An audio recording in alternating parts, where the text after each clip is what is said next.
Morning, Oj. Welcome to Studio One on another beautiful Sunday morning. The last few days have not been a lot of fun in God's country up here. It's been a rough one, to say the least. This is ridiculous. I just went to town a little bit ago. It was 20 below in town. Isn't that wonderful? It is crisp out there today. It's sunny. You know, we don't have a big wind. The sun is out. So from that standpoint, it's okay, but 20 below is a little rough. And I'll tell you what, that Thursday was brutal. I mean, that was right up there with, they were closing 41. There was an accident right in the highway, so they had to shut that down. I mean, the visibility, you couldn't see anything. Couldn't see our bird feeders out the bar window at the lake. It was just brutal with that nasty wind and snow and whatever else. That was a rough day. Friday sucked too, but Thursday was right up there with as good of a blizzard as we've had, that's for sure. Well, I mean, all the schools and universities, a lot of things closed down. But you know what doesn't close down? 10U hockey? Probably, but SS3TP. We don't get snow days when we're in show business. No, and the roads are just glare ice right now. They're just, you can't see it. There's no pavement or blacktop. It's just glare ice, ruts everywhere. Dangerous coming here. 2 hands on the wheel, 10-2 position. 4-wheel drive in. Yeah, it was tough. What do we got today, Croce? Well, we're going to deviate from what everyone thinks we're going to go with. And I got to get your take on this. There's some big news in the baseball scene, and haven't really talked to you a lot about this, but Brewers traded fastball Freddie Peralta, and I'm interested to get your take on this because Brewers are knocking at the door, and he's their man. Yeah, this is only this pod can bring up Major League Baseball at the end of January on Championship Sunday, right? So we can talk a little baseball. It's bittersweet. I get it from the Brewers standpoint. I mean, I've gotten over getting too pissy about this stuff because it's a situation that they're in. They've proven that this is the way they're going to deal with these situations. They did the same thing with Corbin Burns a number of years ago when he was up for his final year of the contract. They traded him to Baltimore. Devin Williams, just a couple years ago, wasn't a starter but a closer. Same deal, traded him. And, you know, Freddie's been great year after year after year. Consistency. That's the biggest thing with him. You know, he had a great year last year, probably top 3-4 Cy Young voters in the National League.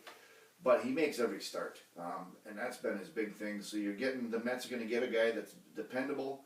And it just sucks because the Brewers would not have been able to sign him if they let him play out that season. Now, is there part of me that wishes maybe they should have done that or could have done that? Because like you mentioned, they're right there, right? They were in the National League Championship Series for 4 games last year against the Dodgers. So they're there, and their roster is coming back. They didn't really lose anybody of significance. So as of today, you're not as good of a pitching staff. Your starting rotation is not as good as it was 2 weeks ago before you traded them, and that's the worry. So, do you think it's still a good move to be competitive in the long haul as opposed to win right now and then take your lumps down the road? Yeah, and that's going to be their argument, right? It's going to be what keeps the organization competitive, like they've been year after year after year, and it's making decisions like this because now you got. You know, I think our farm system is number 1 or 2 in Major League Baseball ratings. You got this young middle infielder, typical Pat Murphy type. This guy's 5'7", you know, can play multiple positions. I think he can play center field, both middle infield spots. I think mainly he's a shortstop. So you bring up a guy like this that probably will be Triple-A to start the season. But if Joey Ortiz can't hit more than 205, then this guy's going to be given a chance. And then they get this Sprout, who's a starter, and I think we'll have a chance to make, he throws hard, it's 97, 98, so he'll have a shot to make that opening day rotation. But that's how you do it, right? That's how the Brewers continue to compete, by making decisions like this. Not always popular with the fans, but it's hard to blame them because they've shown that this type of reasoning keeps them competitive. And you got to get something for him, right? Because he's probably going to leave after free agency. Exactly, and that's the deal. You play out the season, you get nothing. So. Well, and I think from the Tigers' standpoint, we're kind of in the same boat right now with Skubal. Yeah. Although, now does school have 1 year left? He's got 1 year left. Okay, so he's, obviously his salary right now is affordable, but things will change quickly. It doesn't sound like they're even close. No, it doesn't sound like it, and I think it's very similar to Freddie. I mean, if you're going to lose him, you might as well get something for him and try and still be competitive. But Is Detroit that tight? They got a little more money than what they're putting out there, well, too. they could just up the blackjack prices at the casino next door, right? And that brings up a whole other thing. Probably half a damn episode of this is talking Major League Baseball. It is ruined in my mind with this financial situation. It is so hard to look forward to the upcoming season when the Dodgers do what they do. I mean, it is insane. The amount of money that they have compared to what these other bottom 12 teams, like there's all these different stats out there about what the Dodgers payroll is compared to the combined payroll of about 8 teams. I'm sure Milwaukee's one of them. It's unbelievable, and I think it's going to end up being a holdout because of it. I think there'll be a holdout until they figure this out, because the Dodgers just being able to go get whoever the hell they want, whenever they want, and put this all-star team out there, it's not good for the game in my mind. And you can say all you want about some of these other teams that the owners don't spend when they're in the small market, and they should spend, but to me there's got to be some sort of revenue sharing or whatever, because they're blowing the Yankees away right now. I know. With that, the Dodgers basically just have a open checkbook. They don't care what they spend, and it's but the bad side of it is they're getting the results they want by doing it too. Now, if they were rotten, then we can laugh at them. But I mean, they're having success with it too, which really sucks. I saw probably on Twitter or whatever, but they had the National League, American League Central Tigers, right? Yeah. Cleveland White Sox. They put out the American League Central All-Star team. So they had Byron Buxton from the Twins and a couple Tiger players, right? And then they compared it to the Dodgers. And you're probably going to take the Dodgers roster. Yeah. If you look at who they would match up, you'd probably go with the Dodgers. And that ain't good.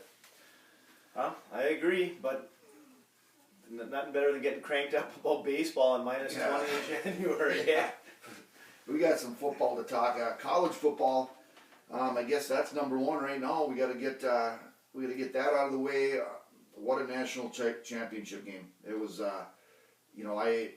Indiana didn't cover. My take on it was that's the first time that in the playoff, and really going back to their game against Ohio State, where they didn't play just a clean game all the way through. They had to get their fingernails dirty a little bit to win that one. There were some penalties. Some things you didn't see previous to that game. They had to kind of scratch and claw and to come away with that win. But what a season! I don't know. It was a hell of a game. First time again. I have not watched a lot of Indiana. I do like watching them on their defense. Is fantastic. But Mendoza got hit. Oh. And not only did he get hit, I mean he got. How about the one where the guy put the helmet under the chin? Is that not targeting? Well, Signetti at halftime, he said there was 3 of them. And I think that was the first 2 drives of the game. I mean, Miami was coming. They were going to hit him. You cannot tell me that they weren't coming out there with the mindset of we got to hit that guy. If we lose, we're gonna beat the crap out of your quarterback. And the other thing, before we maybe talk about the game a little bit, but remember about a month ago, maybe 6 weeks now, where the discussion was who gets in, Miami or Notre Dame? Yeah, exactly. I think the right team got in. Miami was good. That was. I love watching that brand of football with both those teams, and it really was a great national championship game. Yeah, and we had said that both teams can kind of play bully ball if they wanted to get into that type of game, and that's kind of the way it was. Indiana. It seemed like those other 2 games. Of course, when you have blowouts, that's the way it is. But they passed when they wanted to, not when they had to. Right. And in this game against Miami, there was a few times where they had to pass. They were behind the sticks a little bit. That Miami defense can come at you. It was pretty entertaining, and then it came down to, of course, the run by Fernando Mendoza at the end there. Is that? Let's overreact here a little bit, Oj. Is that the biggest play in the history of college football? I would still say. I always go back to the Vince Young run. Okay, You that's know, a good one. That is a good one. But this one might have been better just because of the fact it was a design draw, right? Was it fourth and double It figures? was fourth. They were on the 20, weren't they? Yeah. And you know, he had to make a couple guys miss, kind of bounced off of one, and then all of a sudden that beautiful dive over with just getting drilled in the back. Yeah, it was. I don't know if I would go as far as say it was the best, but it was up there. It's in the Mount Rushmore probably. For sure, for sure. And again, what a gutsy call, because they had already had the field goal team out there, took a timeout. Yeah, that's right. And then you got quarterback draw, which I'm guessing there were some checks that he could have made at the line, whatever. But I'm sure as soon as that play got called in, old Fernando, there was no checking it to a fade ball or something in the end zone. He wanted it in his hands, and what a season for Indiana, and what a season for him. Yeah, I mean, I think we can safely say that this was the greatest turnaround in the history of college sports. Yeah. The job that this guy did. I saw that our boy there, Feinbaum, had to come back and apologize for his comments, because during the course of the season, whenever they extended him, Signetti got, it was maybe October, whatever it was, Feinbaum, he came out there and said that Indiana's making a mistake. He hasn't really gotten any big wins. Last year's team got to the playoffs and got destroyed. Blah, blah, blah, blah, blah. He went through that they're jumping the gun a little bit and throwing this money at Kirk Signetti. And he had to come back. I'll give him credit. He had to come back and apologize and say that was the worst take ever. Which I thought was good coming from that little weasel. That had to make you very happy that day. Anything else? I see the college football, they're going to stick with the 12 They're sticking with 12, yeah. Which I'm not surprised at, but I wouldn't be shocked if they went to 16. I'd still like to see two things. I'd still like to see round 2 games on campuses, and we got to eliminate the bye week after every round. Oh, for sure. Hey, you should look at Notre Dame's schedule. They should find a way to get in next year. I think they're playing Maranatha Baptist twice. Oh, man. Yeah. So I've been reading some stuff. They're taking some heat for that, and they deserve it. And they're not going to get any sympathy from anyone. I'm kind of a closet Notre Dame fan. I do like Notre Dame, but man, they're not going to help themselves if they're in the same situation they were this year. No, I would say not. How about the NFL, Oj? Championship Sunday? Championship Sunday. Before we get into these games, or the 2 games, what's your take on some of this coaching hires and fires and stuff like that? I mean, it's the latest, of course, is Buffalo's guy getting canned. I think he's had 7 straight, if I heard this right, 7 straight double-digit win seasons. Yeah. But you're with Josh Allen for this amount of time and haven't gotten the big one, got to the Super Bowl with him, so now you got to make a change. Now did they hire yet or no? I don't believe so. Last I heard, they were going to interview Phillip Rivers. Okay, what about Dable? He interviewed for... Wasn't he involved with Buffalo a little bit? I think did he interview for the Raiders head job I saw this morning? Yeah, Phillip Rivers, that's right. So, I don't know. That's Sean McDermott gone. I mean, I don't know if he is interested in coming back, but there's still openings, right? Cleveland. Yeah, they're a mess. Holy cow, are they a mess? Well, what's worse right now as far as your quarterback room, looking at these jobs, Cleveland or Arizona? And that's got to be a big reason people aren't jumping on that Arizona. Well, I'm hearing like Cleveland is their interview process is questionable. A lot of nonsense. Analytical stuff. They use personality tests and stuff. I don't know. There's some bad jobs out there, but I'm still blown away that John Harbaugh got let go, McDermott got let go, and Tom was not in Pittsburgh. I mean, guys, the NFL's hard. It's really hard, and things got to line up for you. Who are you getting that's better? I do like Baltimore's hire with Jesse Minter. He's got some ties to that organization, but just getting rid of coaches is just it's got to stop here. You're not helping your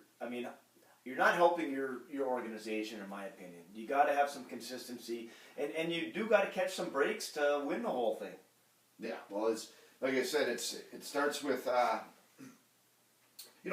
these teams. Are we looking at the the teams that are left, are they going to look at these young assistant coordinators coming in? But now you have options out there like McDermott there. That kind of got to change things for some of these teams. But yeah, it's crazy. It's just absolutely crazy.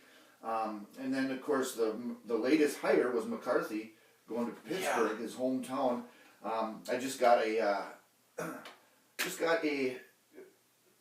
a text came from Pittsburgh fan, a big time Pittsburgh fan. He's got to be happy, I'm thinking. Well, I'm not sure how to take it from this this little quote he sent here. So it says, I think he's doing the intro on our show today too.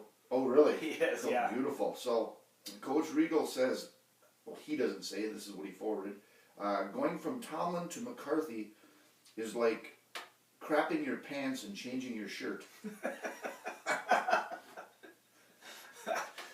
So that's what he's... I'd never heard that one. That's a good one. Yeah, we'll see what happens. But McCarthy's a Pittsburgh native, so it's a safe hire, I guess, put it that way.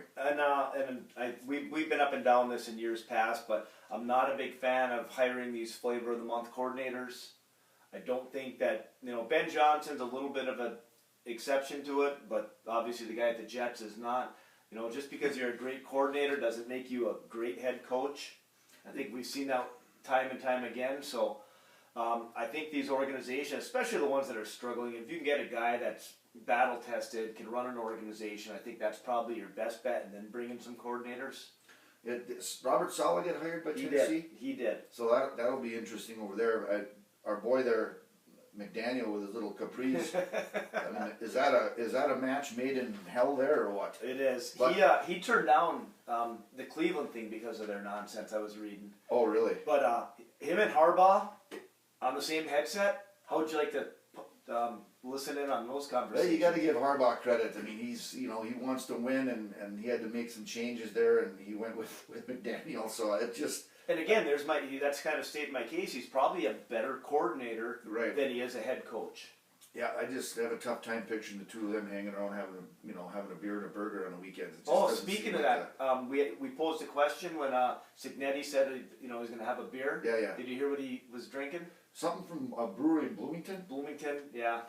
I did hear him talk about it a little bit, so threw some props out to that. That probably sold like I'm sure. After that, right? Yeah, buy some stock in that company.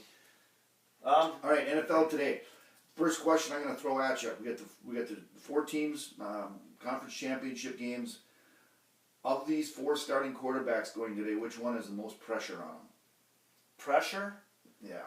Well, I mean, you got the guy in Denver who hasn't played a lot. Jarrett Stidham. Yeah, that's a tough break for Bo Nix. Is it pressure on him? I guess it is, because if he does play well, he might help him financially down the road. Maybe get a starting job. I think, and I don't know that he has the most pressure, but Stafford, I mean, he could solidify himself as a no-brainer Hall of Fame quarterback, with another Super Bowl. And I think I have the most confidence in him. The other ones, I don't know. To me, it's Sam Darnold, because I think his career could go one of 2 ways today. He's been starting and had success in Seattle these last couple of years after getting, basically run out of the Jets or wherever the hell he was. But I don't know if everyone totally trusts him. If he comes out and craps the bed today, throws a 3-pick day, and they lose because of him, and not making the plays at the end of the game, whatever it might be, if Seattle loses at home, and he doesn't play well, he might be looking for another job next year. Seattle might have to make a decision. I don't know where they will go, but that's the kind of and if he comes out and plays well and gets him to a Super Bowl, he's a Seattle Seahawks quarterback for the foreseeable future. So that's the way I look at it. But you're right. Stafford's already got the 1 ring. This can elevate him to first ballot Hall of Fame. Yeah. Drake May is going to be Drake May. I mean, if he does, I think it elevates him, but I don't think anybody's... Second-year guy. If he has a bad day, I don't think they're cutting him. Right. I mean, so he's got to go to Denver, right? So you got the elevation, tough defense. Well, I bet you he's happy to be playing in Denver, not New England today. The the weather? Weather, 10 plus inches, and Oh, I forgot about that. Yeah.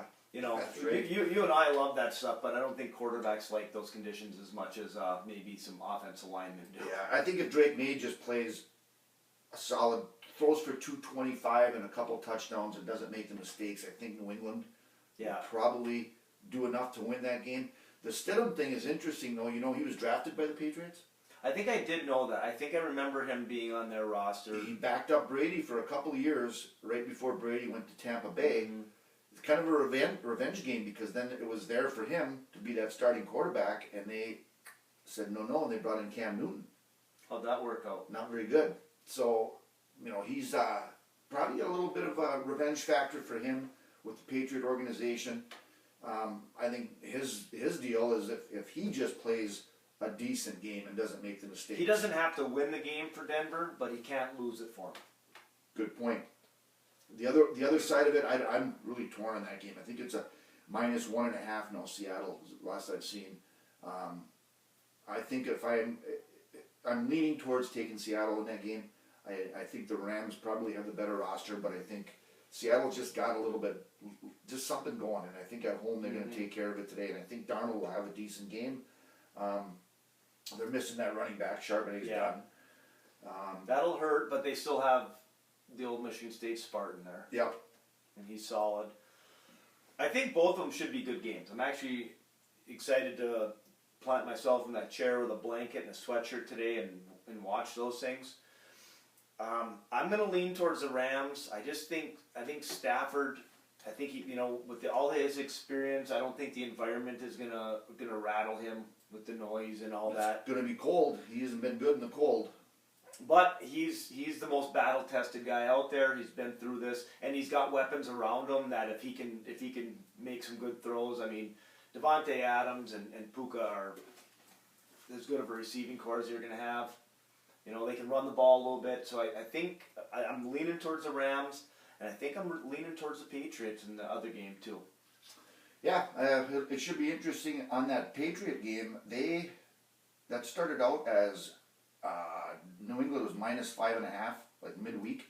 That's down to 3.5 now. Okay. So the money was going on Denver. They're sweetening the pot a little bit to help it, take that 3.5 points with New England. So we'll see. It should be fun. I'm looking forward to the games. Okay. College hoops. We were really high on Michigan, and they've come down to reality a little bit. I mean, they're still winning, but they're only winning by 10 instead of 30. Yeah, conference schedules does that to you, I guess, a little bit, right? Michigan State is just fun to watch, And they are good. And I don't know, and maybe I've missed this over the last 30 years, but boy, it sure seems like Coach Izzo's a little bit more vocal with the media these days too. Hey, they had the microphone in his huddle during that timeout, and Yeah. he's barking at that kid about the lack of defense he was playing, right? So he hollers at him and tells him he couldn't guard his mom. And then the press conference afterward, they were asking him about the comment, and Izzo was just straight faced. No, I'm serious. As far as I'm concerned, we're going to be on a plane going to Lansing, and he can be on a plane going to Appleton to the assisted living house that my mom's in. So he threw that little tidbit out there. That's where his 90-plus-year-old mom is. But yeah, you're right. Izzo's maybe he's on a little bit of a mission, but he's been pretty comical too with the quotes. Did you see Jeremy Fear's day yesterday? I did. I actually watched a good chunk of that game. Oh, is he good? Eh? He is. When he's able to knock down shots, they're really good shape because Cohen Carr, we mentioned that sometimes no one even guards him, But Fears can have those games too, where he just can't knock down a shot. But yesterday was outstanding. 20+ points, 17+ assists. He's damn good. And then let's touch on this drama a little bit. Frankly, I'm kind of burnt out with this, but see, Alabama played last night. I did. Did they lose? I think they lost to Tennessee. Okay. Which kind of makes me happy. Yes, they are the new team to hate. I think, at least from my standpoint. Baylor, I believe. I think I know where you're going with this, but go ahead. So they have the kid that was playing in the NBA G League, and now we decided for multiple years. Yes, and now is back playing in college. We kind of talked about this with the Baylor thing. a while back, but what in the world? Yeah, what is the NCAA doing with this? Well, I don't think they know, and it's Izzo's had some great quotes on that too. he by has the way. to. You know who else has been, which is surprising, has been taking a stand on this, is your good buddy old Calipari. Yeah, I've heard him a little bit. You know, and I think he was kind of one of the, what did we call them? Snake oil salesmen. But yeah, he's been very vocal about it, and it just, I don't know. I get there's rules and stuff like that you can bend, but it's just wrong. Yeah, these guys, well, I mean, right back to the football, I mean, what was Carson Beck, how many years was he in the, you know? Right. Something's got to change with this stuff, but to me, these guys, like you said, in the D League, I want to say for 3 years, it's insane. And now coming back to play college, what are his class schedules like? It's just, something's got to change there. Hopefully, some people can get involved that actually, want to make a difference and make this right again. But yeah, it's crazy. Let's give the Mark Leaf tip of the cap today. There's actually quite a few people that we could do this, but I think we have to give it to UP native Nick Baumgartner. What a story that is. Oh God, yeah. I was. That's coming up too, so I kind of lost track of what was going on there, and then you had filled me in and about where he was at. Jen had mentioned it too, and lo and behold, there he is at age what? What is he? 44. 44 years old, qualified again. His 5th Olympics. Snowboard? Yep, snowcross. Whatever. Amazing. That's awesome. West Iron County, Iron River native or Stanbaugh native, Nick Baumgartner. And that's great. Hell of a guy, and I think just we'd be remiss if we didn't bring up the fact that at my little bar area in the garage, we still got that White Claw can. Oh. Many episodes ago. Yep. Design to Construct is a full-service commercial design and construction company located in Jackson, Wisconsin, dedicated to creating personalized building solutions to meet our clients' goals. Our lasting relationships with past customers truly help set us apart from any other design-build company. Northern Arizona. Well, it was. They've had a rough go of it. Yes, they have. They lost like 6 in a row, something like that. 6 in a row. They did get a big W last night over Northern Colorado, who's historically been one of the top teams in that league. They dropped one to Montana, but yeah, I think they've lost 6 out of 7, something like that. Maybe 7 out of 8. Some tough battles with our Lumberjacks. Next week they got Eastern Washington and Idaho coming to Flagstaff to play. So hopefully we can get those things, get the train back on the tracks there. And It was a happy locker room last night. Well, it was. Had you seen that before I sent it to you? No. So a couple things we've had. We've mentioned Mitch Stroman, who we've had on the show. He's the radio announcer, the PA guy for the Lumberjacks, and it was his birthday yesterday. Mm-hmm. And there was a video clip after the big W, and Coach Burkhardt and the guys spraying water in the locker room, and then Mitch came in and kind of gave a little birthday speech, and you could see the jubilation on his face. Yeah, it was good to see those guys, that whole crew, right from every single player and the coaching staff. You getting those ruts where things just don't seem to be bouncing the right way for you to get any W's, and there it was last night. So got to feel good for those guys, and hopefully they can build on it. And on another side note that was announced, I think it was this week, our man Mitch Stroman is retiring after, 30-some years with broadcasting there for NAU. So I actually sent him a text last night and responded right away. Great guy. We've never really met him in person, talked to him, but Sure seems like we do. I know. He sure seems like he would fit in well with us here. So great career for Mitch, and as he hangs his microphone up for one more time at the end of the season. All right. All right. Well, we're going to head to Crouchy's Corner, Oj. We've got an interview here. Really good one. I mean, one of the...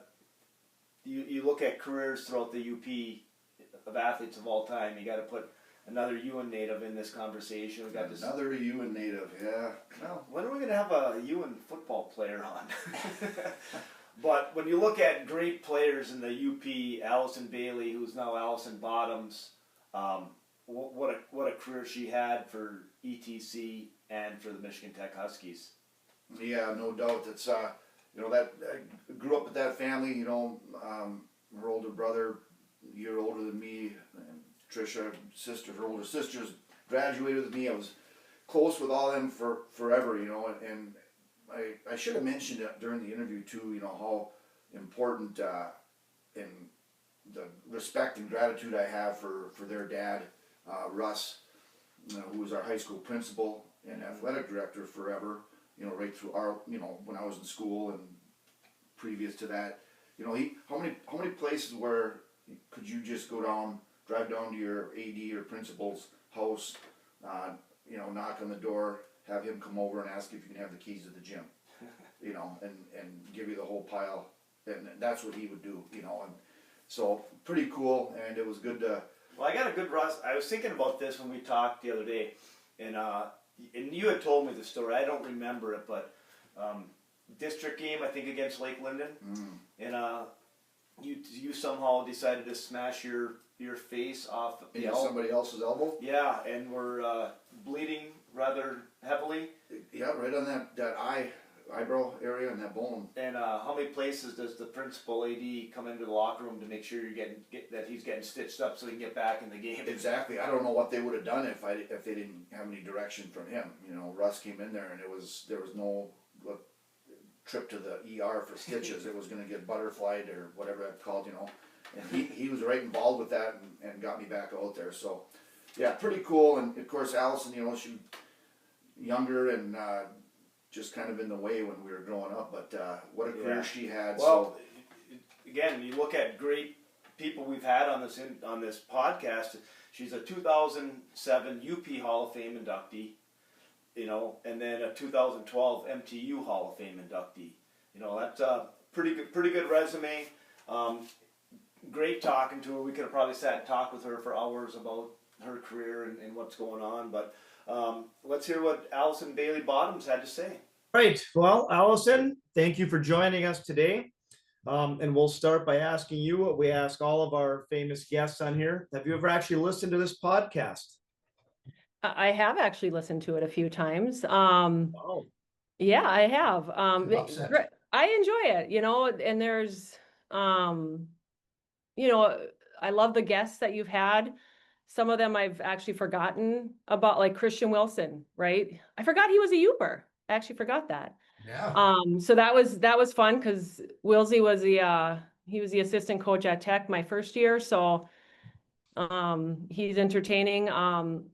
Listened to a few other ones, and actually, Mike, I listened to your woes about Miller Lite, and I'm so sorry you're having trouble with that, but I felt like it was maybe like a sign from above. It's time to move on from the Miller Lite. It could be, but I've broaden your beer horizons, perhaps. I've been trying for years. Right? I mean, you've got KBC right in town there. You gotta, maybe something different. Well, about 15 years ago, I switched from Old Mill Lite to Miller Lite. So oh, wow. Yeah, that was the only real switch I've ever done. So I'm going to stick with it. It's been, haven't had as much issues here recently, but yeah, it was good to hear. It was pretty aggravating for a while. I bet. All right, so we'll get into it a little bit, and I guess, you know, just for people that aren't familiar, you know, you grew up in Ewan, a few years younger than me. I think you probably were like 6th grade, maybe, when I was a senior, something like that. Yep, that's right. Yep. So, and you know, I was thinking about this today. You really, and I have my own, you know, memories of growing up with basketball people on the boys' side that I looked up to, and we've talked about that before. But you really grew up at a perfect time too, as a, you know, younger sister to 2 girls that were, you know, 2 older sisters that were involved in hoops. You got to see the, you know, Gretchen's crew in the 80s. You know, how they were battling every year for, you know, trying to get downstate, winning conferences, a lot of success with Janelle Fleming and Teresa Pelcol and Mona Mungin and that crew that Gretchen was with. And then you go into, you know, Rena and Trisha in the later 80s into 90s and those teams. And then right up to when you were in 8th grade, going up to the varsity and practicing, which was Shayna's senior year. So you had Right. some influence there, starting with your sisters and going all the way through that. I mean, it was a perfect time for someone like you that was into basketball to have a chance at success. So talk about that a little bit. Yeah, I mean, thinking back, it really was kind of the perfect storm. Like you said, two older sisters. I mean, I remember going to practices with them when I was probably 6, 7, 8 years old. And I remember them, trying to teach me the right way to do a layup, the correct shooting form. And I remember Oj even saying, maybe, she's 6 years old, maybe she's a little too young for this. It's a lot. And no, she can do it. So I got to shoot on the side hoops. I just, you can't let your ball go in the main court. So that was kind of my start. And then sort of seeing that success, with Gretchen's group in the 80s. I mean, I remember going downstate and the long trips downstate, and yeah, and that was such a great group in the 80s. And then you move into Trisha's group. And I was actually thinking about this as I listened to the episode with Julie Philpus, because I just always thought she was, such a great coach at Houghton when I saw her there. But she was on that Baraga team that Trisha's team upset, and in the districts at the STC. And I remember just being so pumped about that. And it was just such a cool thing. And I think Baraga was probably the favorite for that game. And so saw a lot of that success. And really, even thinking back to when the courts were built in Ewan, I'm not positive, but I felt like they were always there, but I think they maybe were built in like 84 or 85. So from that same age in the mid 80s, we had a basketball court right in the middle of town that kind of became, our place. It was our social place. In the summer we're there, during the day. I remember being there with like Jackie, staff, and Carrie Heidemann, and then we'd come back in the evenings, play all evening.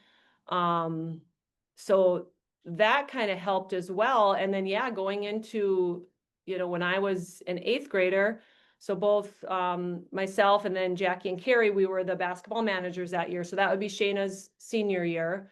And they were a little low on numbers that year. So Oj had said, we want you to come ready to practice every day.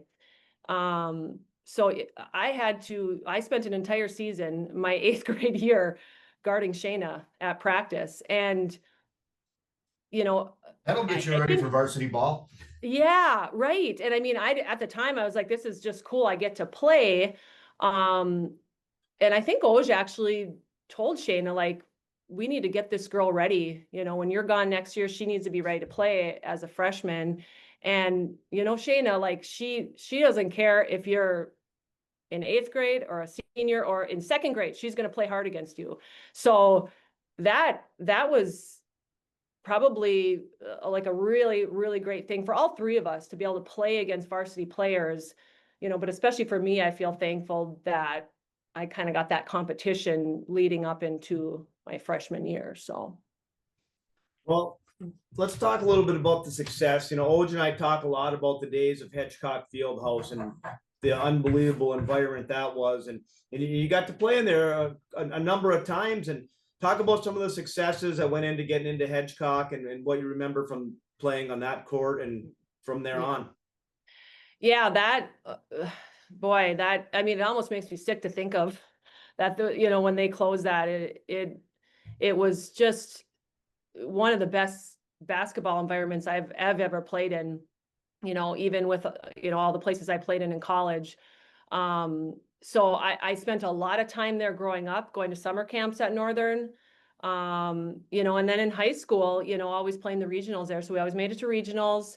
So had a lot of games in Hedgecock. And it's always interesting to me because my freshman year, I mean, we had a good season, but we had, me and Jackie were freshmen, and we had a good core group of seniors, with like Sadie Belangi and Angela Carrion and Jody Hard. So we had a good team. We surely weren't picked to get out of regionals. But that year we did. I mean, we upset Big Bay Denok in the regional final and made it to quarterfinals and ended up losing in quarterfinals. And I remember that quarterfinal game, I was, crying after and all upset. And, everyone, all the fans, don't worry, you're only a freshman. Don't worry, you'll get back. Don't worry, you'll get back. And we never did. We never got back to quarterfinals. That regional is just a hard place to get out of. Yeah, and just lost, a couple of really tough ones over the years. It was always, the joke was, because that was when, our season was in the fall still. So it was right around Thanksgiving that we would be in regionals. And we always joke that I had just like the worst Thanksgiving for 3 years in a row. We were talking before we did this. What were the team, or who were the teams that were beating you? Was that some of the Berger girls coming through, or was Kearney girls? What? Yeah, so take your pick, and just about everyone, beat us. So my sophomore year, it was Jeffers. So like Joe Romano was the coach. And you had the Wessa sisters were good, and they were just the swarming defense that they played. We had never seen anything, and just faced just full court pressure the whole game. And it was a close game. I don't remember the final score, but my junior year, then it would have been Crystal Falls Forest Park. And they had one of those teams that kind of lived and died by the three. And if they were on, you were in trouble. If they weren't, we probably would have came out of that. And I think they hit like 13 3-pointers in that game, which, even back then for sure, that's a lot of 3-pointers for a high school girls game. So they beat us that year. And then my senior year, it would have been Kearney. So, and that was like a 2-point loss. And we had a chance to, we battled back, we were down, had a chance to win it at the end and just couldn't convert. But yeah, it just, it goes to show that like, just to be thankful for whatever point you get in that tournament, because it might not come back. And for me, and us, unfortunately it didn't, so. Okay, so successful high school career. And again, correct me if I'm wrong, but at the time, I believe you were the all-time leading scorer in the UP. Right. Yeah. And recently I shouldn't say recently now when I'm old like this, but surpassed by Lexi Gussert. Right. Talk a little bit about that, and I'm guessing I know where you're going, but how did you feel about when that record was going to be passed on to another great player? Yeah, the records are great, and it was fun, and everyone, made kind of a big deal about it at the time. I just happened to really know how to put the ball in the hole. And I think my freshman year, even I took a lot of people by surprise. I think that was probably my highest scoring average year was my freshman year. People kind of took a little more notice after that. But yeah, it was a neat thing. One thing I remember, Lisa Roll from, so I broke her record. And she sent me a really nice card afterwards.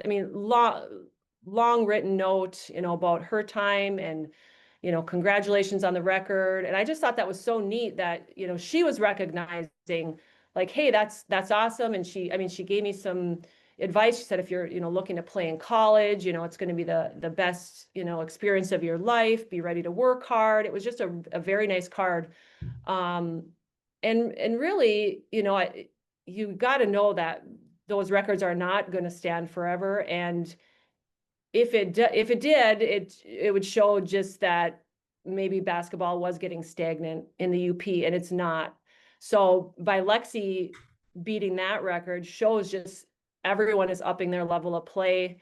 And it was great. And I sent her a card, afterwards and just said, hey, congratulations. This is amazing. I hope you hold it for a long time, but eventually, that's going to be broken too. And that's just great for the sport of girls basketball in Michigan. So yeah, very cool. So as you talked about the idea of moving on to the college level, what goes into your decision to go to school and play hoops at Michigan Tech?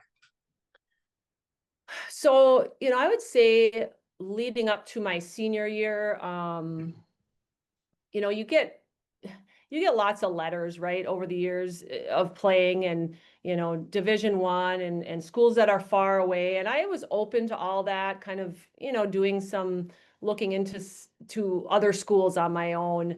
But then, when it came down to where, I was getting kind of more recruited by these schools, I would say it came down to Northern and Tech.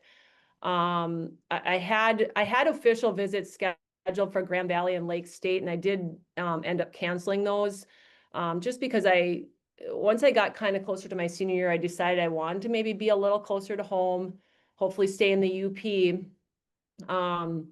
So, and I knew, Mike Geary pretty well because I did go to tons of summer camps at Northern. So I had gotten to know him pretty well over the years. I knew Kevin Borseth for years just through, being in Bessemer and then through family, had some family connections. So I knew them both. I did official visits at both schools, and Michigan Tech it was hands down. It felt like home. It felt like the right people. I mean, you meet the girls and, it just seems like you've almost known them forever.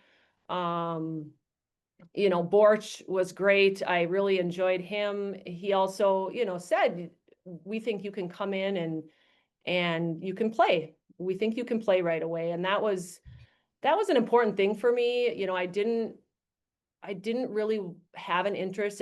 I knew that college basketball was going to be, a big commitment, and I didn't want to really go and maybe sit the bench for a couple of years, and then maybe my junior, senior year, I might get some time. Like I wanted to be able to go in and compete and contribute. And, he said, there's no guarantees how you adapt, but I do think you'll be able to come in and play. So yeah, so it's kind of a no-brainer at that point. So those 4 years at Tech, I was gone out of the area, but what type of teams did you have? What were the women's teams like? What were your memories, good, bad, some of the big games that you can recall in those 4 years at Michigan Tech? Yeah, so I mean, we had a lot of success when I was there. I'd say like my freshman year, and that would be when Coach Borseth was still there. So he left after my freshman year to go to Green Bay. So that first year was probably our least successful year. I think we were like 20-10 that year. But it was one of those things that we were just a team that had this kind of mixture of a lot of youth and then some good upperclassmen. Some games we were really, really on, and some games, just that consistency wasn't always there. My freshman year, I remember we played the University of North Dakota, towards the beginning of the year before conference play started, and they were the #1 team in the nation at the time.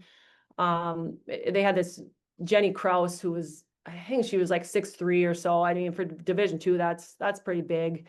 All-American. I think she was the D2 player of the year several years. They won several national championships at UND, and they came to the SEC and we beat them. So that was super cool. And we could kind of just see what we were capable of. And like I said, had some ups and downs that season, but then we come closer to kind of national tournament time, and the talk was really based on our season was whether we were going to get a bid for the national tournament. I didn't even really know at that time like how this worked, but I remember Sarah Esser was a fifth-year senior that year, and I remember her. I mean, she looked just terrified, like, oh my gosh, if we don't make the tournament, and they hadn't made it the previous year. So that would have been 2 years in a row. She said, our spring training season is going to be just awful. So she looked like she was actually very nervous about this. We did end up, making the tournament that year, and we played. We were the 6th seed, so the last seed, played the #1 seed, who at the time was Southern Indiana. And we played down at Southern Indiana, and packed crowd, huge game, and it was a triple overtime game that we won. So again, you know, we kind of were able to show up for those big games that first year. I remember that game, the Southern Indiana game. I don't know which overtime it was in, but one of just the most memorable things was I airballed a free throw. And I still tell my kids about this story, but it was like, you know, late in the game, 2-shot free throw, and I just caught pure air on the first one. And their student section was like right at the baseline, you know, just yelling. And I looked over at Borch thinking, oh my gosh. And he's just over there laughing on the sidelines. He throws up his hands like, what are you going to do? And I made the second one somehow. But that just kind of sticks out in that game. But we did end up winning, and then lost to Northern in the regional final, you know, to go to the Elite Eight. So that was, I mean, probably our least successful season while I was there. I think the next 3 years, we won the GLIAC. My senior year, we also won the conference tournament. My sophomore year is probably our best team if I had to pick one. You know, we were 28-3 on the season, kind of number 2 seed of the regional tournament, and ended up losing on a last second shot to Northern Kentucky, you know, who went on to the Elite Eight. And I think that year, you know, maybe they made it to the championship that year, but it was just a heartbreaking loss. And then ended up actually losing to Northern Kentucky the following year in the regional championship game by 1. And that year they did go on to win the national championship. So, you know, it was just, we were right there, but kind of just fell a little short at the end. And then my senior year, we had a good season. You know, like I said, won the conference. Ended up with the luck of a few other teams losing and us winning some big games. We did host the regional that year. You know, and you look back and I think, oh, this is this is our sign. Like this is the year we're going to the Elite Eight. And we ended up losing to Northern. I think it was in the semifinals actually, of that regional tournament on our home court. You know, and I remember the banquet that year kind of talking about that and saying, like, if I had to pick like how my career would end at Tech, my goodness, like losing to Northern on our home court is not how I'd see that going. Northern got you twice, yeah, geez. Yeah. At the same time, I said, you know, after the game, it's, you know, the fans coming up to you and talking to you and talking to about their memories of your time at Tech. And, you know, it just kind of hit home of like, it really was more than just a basketball game. In that moment, it was the basketball game, you know, but Tech is such a, you know, welcoming community, and they just really embrace, you know, their athletes. So, yeah. Well, that's a lot of success. I mean, that's obviously great memories, a lot of success in your years there. And, you know, I was thinking about this too. I've mentioned a couple different interviews that we've had, how fortunate you, myself, you know, your sisters, everybody that grew up in our area and went to E-TC, you know, we were fortunate to have 2 coaches that were there all those years that both won 500 plus games, are both Hall of Fame type coaches, which I don't know if there's any other school in the state that can say something like that. And the other part of it that probably doesn't get mentioned enough, and it's pretty cool, is the fact that, you know, mentioning Shayna with you, in a 5-year span, we got, you know, 2 girls that come out of that school district that end up being Division II All-Americans. I think that's really cool and special. So talk about that real quick. Yeah, I mean, you know, just having you know, Oj and Bimbo as the girls and boys coach was great. I mean, Oj, you know, she got her 400th win. I think it was my junior year in like our district final game against Wakefield. And so that was just super cool to be a part of. She was, you know, just a coach that had very high expectations. You know, expected a lot out of you, was strict. But at the same time, you know, she would joke around and have fun with you when the time was right as well. And really as a coach, you know, she went to a ton of Final Fours, you know, and she'd go to these coaching clinics, and she really continued over the years, even after she had, you know, the success of the 80s, she continued to learn and grow, I think, as a coach. You know, and would bring back new drills, and you know, we'd run an offense, you know, that another, you know, big time college team. I mean, I remember one of our main offenses that actually Jackie still runs, you know, was called Stanford, and she took it from Stanford. I mean, we had another one called Tennessee. So, you know, she brought back a lot of things and kind of really kept it at that high level. And I mean, Bimbo is Bimbo. I mean, he knew his stuff. He had a little different style. But he always cared. He still does. He still does. You know, I see him, you know, a few times a year. But I remember I was having trouble with free throws. I don't know what, I think it was my senior year, and we had lost to Baraga, and I missed like 10. I was like 1 for 11. I mean, it's just that. And we lost by 2, you know, it's just like, geez. And so he pulled me out of, I would hope to say he pulled me out of study hall. I mean, was it actually a real class? It might've been. But he pulled me out, brought me to the gym, and he said, you know, you're shooting with too high of an arc. And I probably was. I had a pretty high arcing shot. And I remember he sat there for the whole hour and shot with me. He said, you got to take some arc off it. And he kept saying that it's like the ball is like a loaf of bread that you have to just set on the back of the rim. And I was like, what in the world kind of analogy is this?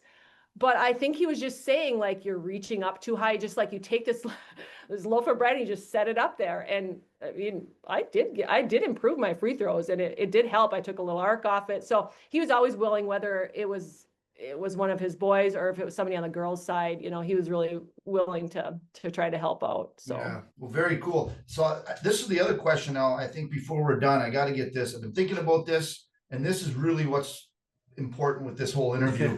If we can go back and your senior year in high school and Jackie's senior year, and take your brother Jason, who's a year older than me, and Jackie's brother DJ, we set up a 2-on-2 game at the courts.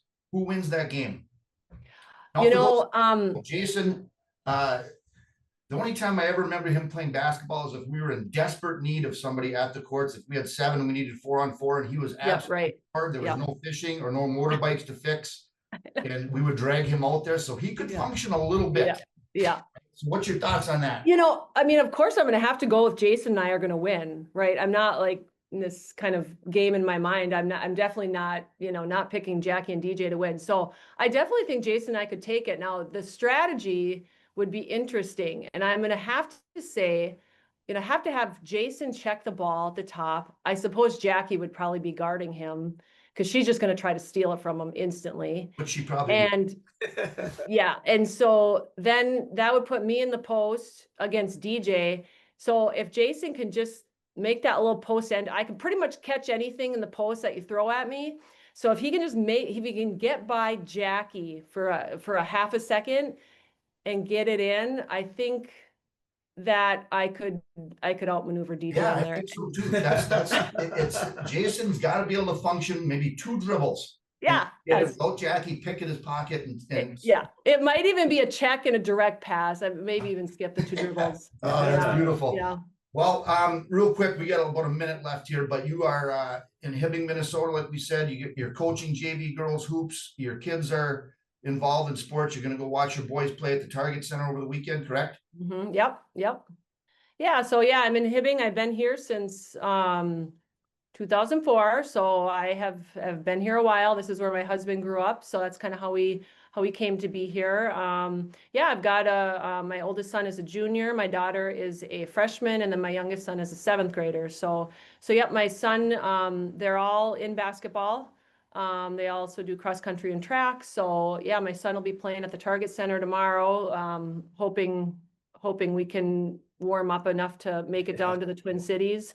And yeah, I'm a physical therapist here. I coach JV girls basketball. So My daughter is on the varsity, so yeah, that along with trying to make it to my son's games, it stays pretty busy in the winter, which is nice because it tends to make the winter go by fast, and we don't notice the weather as much. So Oh, very good. This was fun. Glad we got together, able to do this. So Good. good luck with coaching and certainly your kids and everything else. And hopefully we'll be able to run into each other some summer. Yeah, very Great. nice. Thank you for doing this, Allison. Yeah. Stay Thanks for warm. having me. Thanks All for right, see having you, me. Allie. Bye. Bye.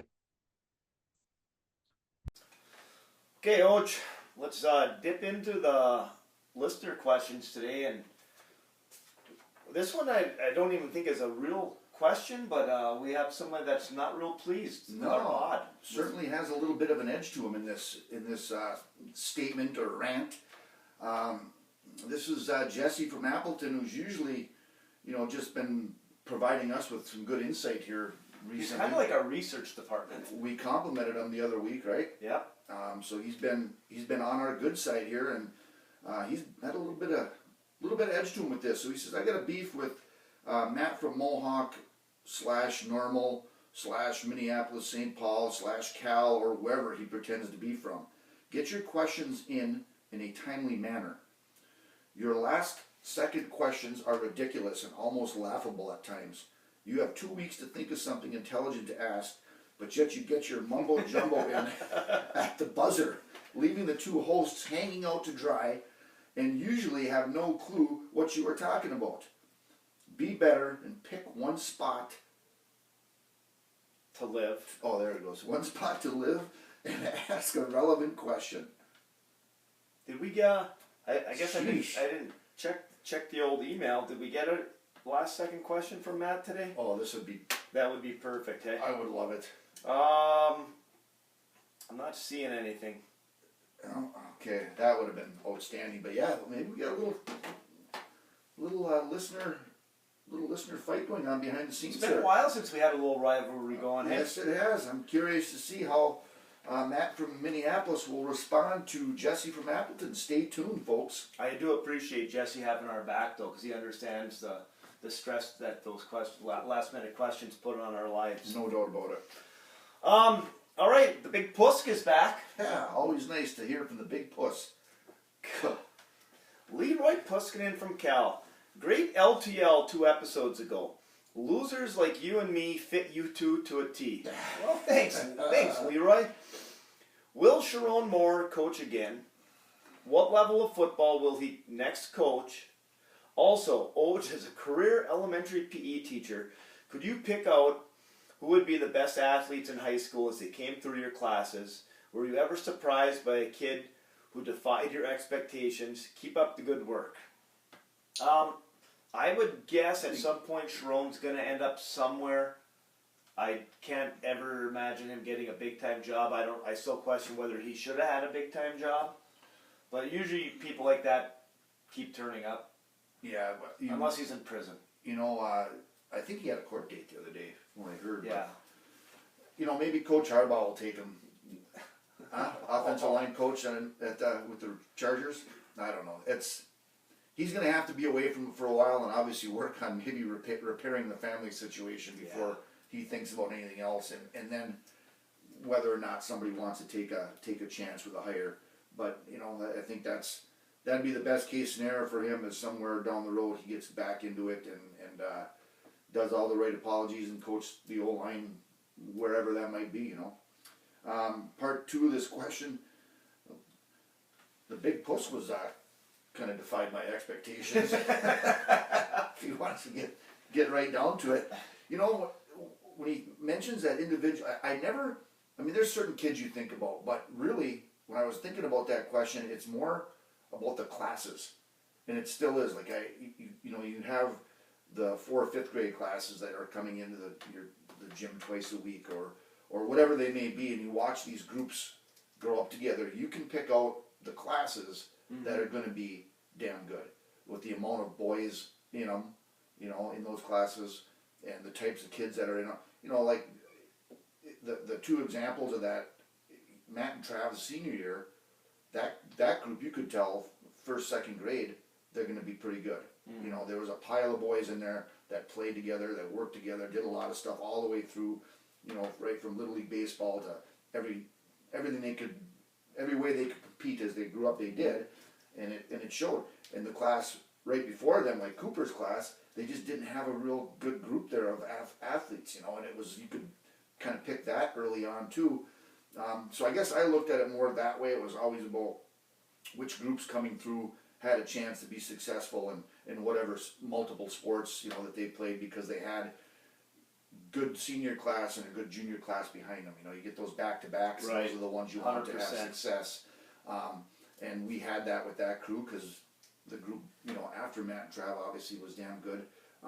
So that's kind of the way I looked at it. We got some coming through right now, I'll tell you that. Elementary wise, it's a ways away, but our 4th, 5th grade groups, I promise you, they're gonna be damn good. Actually, 5th and 6th grade. Well, I'm gonna, and I know the crew you're talking about there, and I'm gonna just interject my 2 cents, because again, same thing. I didn't teach elementary, but you'd see them coming through, and the number of boys in the class, right? You're always gonna have your kids that are your big time players that you can see these kids are gonna be good. But how do they interact with those kids that maybe are getting brought into the sports with them too, that when they get older might develop, grow a little bit? That was always something, okay, you know, that kid, you know, if he keeps playing, he's going to be good with these guys and have success. And the other thing, and you probably did it just like I did, you look at the families. Yeah, for you sure. know, if they come from families where mom and dad were athletes, there's a good chance that kid's going to play. Doesn't guarantee it, but those are things that come through, and I know some of the kids that you're referring to coming through now had, you know, their parents are kids that you coached. Yeah, no doubt about it. It's that's the one thing. Once you're here and establish yourself in that district for a while, you get to know the families pretty well, and you can figure it out from there. But stay tuned to the class 5th and 6th grade groups at Cal. Promise you. Class of what? What year? I don't know. Okay. Last question here. It says, are there songs that bring you back to a certain place and or time in your life when you hear them? This is Lisa from the island of St. John, and I also threw in there Cask and Flagon. Is this? Let's just go with Lisa from the island of St. John. That's got a better ring to it. Yeah. We'll leave Cask and Flagon out of this one. A lot less controversial. Yeah, no doubt about it. I couldn't think of any specific song, but I've mentioned this before. When I go back to the times like when I first got my first vehicle, right? When I got that 2-tone blue 4-door Ford Fairmont, had that cassette tape player in there, and I got Storms of Life by Randy Travis, Guitars Cadillacs by Dwight, and I think maybe the third that I had was that first album by Alan Jackson that came out. The Chattahoochee? I want to say it was, I don't think that was his first album. I can't see you listen to the Chattahoochee. No, I wasn't a big fan of that. But those albums, those cassette tapes, in that car, 16 years old, sort of late 80s, that's the stuff that I remember there as far as bringing me back to a place and time that shaped me to the music man that I am today. Well, I kind of came up with an interesting one here. So we're going to go back to, we'll say mid-90s. We're I think just out of college. And we're at that time period where all your friends are now getting married. And we're at a wedding. And my wife was standing in the wedding. Beautiful red dress. Bride was gorgeous. And I'm not going to lie, a little overserved by the bartender. Hard to believe. Again. And I went up and requested that the DJ play Lady in Red by Krista Berg. My wife. I would never have known who's saying that. Really? Yep. So I had them play that. My wife went up, and I went, or not my wife, she was just a girlfriend at the time, and we were dancing, and I dropped to one knee, and that's where I proposed to her. Oh, really? No, I'm just kidding. I didn't really do that, but we did dance, and I did request that song because she was wearing a red dress. You should have just kept that line going. That was damn good. We would I have got a probably lot would have. I know. Oh. But other than that, just songs from the locker room, things like that. But yeah, the old Lady in Red. Well, good to hear from a new. Apparently, that's a new one, right? A new listener question. I don't think we've had anything from Lisa from the island of St. John before, so. I can tell you right now, I wouldn't mind being on that island of St. John today. Oh my God. Located 8 miles south of Lake Linda on the Bojack Road, the Dreamland Restaurant's your choice for great dining. Family owned and operated for over 100 years. Whether you're in the mood for Mexican Monday specials, burgers, pizza, or Friday fish fry, Dreamland is your next stop. Hey, real quick, before we go on to the final phase of this, we did have, I put a little Oh, note yes. down here. Not really a listener question, it was kind of just, she reached out to us, that's Katie Bonacorsi, reached out to us earlier in the week. Volleyball coach, hey? Yep, Cal's volleyball coach, she's been on with us. And she had mentioned whether or not we've discussed or talked about the state's all-time leading scores for single game, right? Yep. So, you know, some of the great individual performances ever in the state, and you know, how many there were from the UP that were on that, because it came up because we had this Nolan kid from Houghton. He's been putting up some big time numbers this year. Mhm. I mean, and he had 11 threes in a game, I think it was a couple weeks ago. Against Lake Linda. Well, oh, okay, so he had he tossed in whatever amount of 40 some points in the game at 11 threes. So that's where it came from Kate. And you did a little research, did you? Yep, she wanted to know, she goes, and again, I can't, we just talked about this, I gotta be better. How many of the top 20 record holders for points in a game in the state of Michigan are from the UP? So, again, because I have issues, I went through and did some digging in the boys. The top 20 all-time scorers in a single game for the boys, 7 of them are from the UP. 7, nice. In the girls, top 20, 5 of them, and 1 girl from Watersmeet is on there twice. What was her name? Bethany Baldwin. There you go, yeah. I had some stories from a few of the local refs that had some issues with Bethany Baldwin. Oh, I bet. I think I that bet. was one of them. I bet. The most points I remember seeing, I remember Jerome Sumas threw in 50 one night, not against us, but against, I think it was against Hancock. I was probably a sophomore at that time. That's the most I can remember anyone scoring in a single game. Yeah, I think at E-TC, I Well, know. when you look back at that list, a lot of them are from not even ETC. They're from Trout Creek. Bob Gale, And Jim Manning. Jim Manning, I believe, are both on there. Is Jacob Eddy on there? I'm sure he is, yeah. I think the most points in the game was like 97. 97. What about Gary Lang? Was he in there? I think he was as well. So that was, you know, those are obviously well before our time, but yeah, good question. Or good dig, I guess. Yeah. Okay. What's up now? It's LTL? time for a little LTL. Sorry, I'm just distracted by grocery lists. So a little bit different this week. This is not a typical LTL song because I actually couldn't care less about the song. So I did zero research on it. The notebook's not even open. For those of you that were waiting for this portion of it to find out what song that I discussed and analyzed and broke down, it ain't happening this week. I'm taking the week off. We're going to get into maybe some Sturgill Simpson or Sierra Farrell next couple weeks. But we got to do a tribute, and the tribute's got to go to a couple different people. 2 gentlemen, both mechanics in the city of St. Cloud, Minnesota, both named Fernando, believe it or not. This is no lie. They deserve some credit and a tribute, and of course our Heisman Trophy winning goofy quarterback that took a shot to the back and scored one of the great touchdowns of all time. Those 3 people right there deserve our love with a little ABBA singing Fernando. Right. Which, little different not having that. You did bring the notebook. I don't know why. I got Habits, old habits die hard. I can probably get rid of our. That's how I kept track of our totals. I communicated with Coach Giacchino, gave him my concession speech, and how he was. What did he say?